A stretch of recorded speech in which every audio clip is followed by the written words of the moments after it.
Yan, ito ang aking gustong ibahagi sa inyo, ang happy moment kung saan tayo ay magha-harvest ng ating itinanim dito. Guys, ang taba at ang haba niya. So, meron tayong pangalawang harvest na natin ito eh. Para sa ating long beans. Ang ganda, di ba? So, tatlo. Tatlo is enough muna siguro. Yan. So, meron tayong tatlong na-harvest dito na sobrang haba nga din naman. So, meron pang mga susunod dyan. Pero ito yung pinakauna nating na-harvest. Yan, ito ang ating mahaba na long beans. Sobrang haba niya, guys. Yan. So, check out ninyo sa ating Cynthia's Life and Cooking kung anong pwede nating isahog dyan para sa ating recipe na ibabahagi doon sa inyo. So, bye-bye and hopefully, madami pa tayong ma-harvest dito. Yan ang ating, kita niya, mahabang, napakahaba.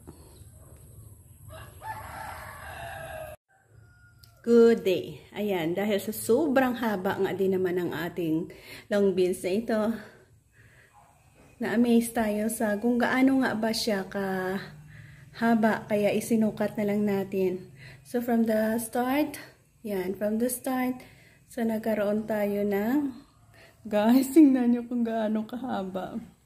Hanggang dito sa pinakadulo ay 23 inches.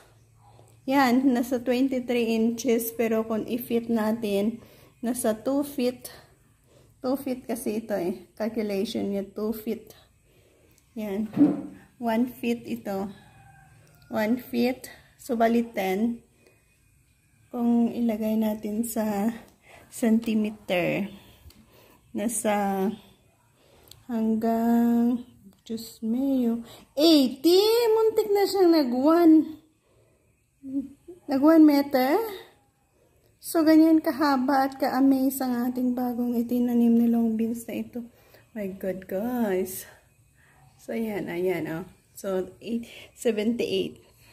Yan, 78. 78 ang pinakamahaba eh. Yan, nasa 78. Grabe na. Ito ang kauna-unahang long beans na aking nakita na sobrang haba. At ako ang nagtanim niyan. Sobrang haba talaga. Wala, hindi mo yan nakikita sa market ng ganyan kahaba. So, blissful, thankful. Hopefully, makapag-produce pa ang ating plant na yun na marami pang bunga. Para marami tayong makain at ma-harvest. Thank you again. Bye-bye.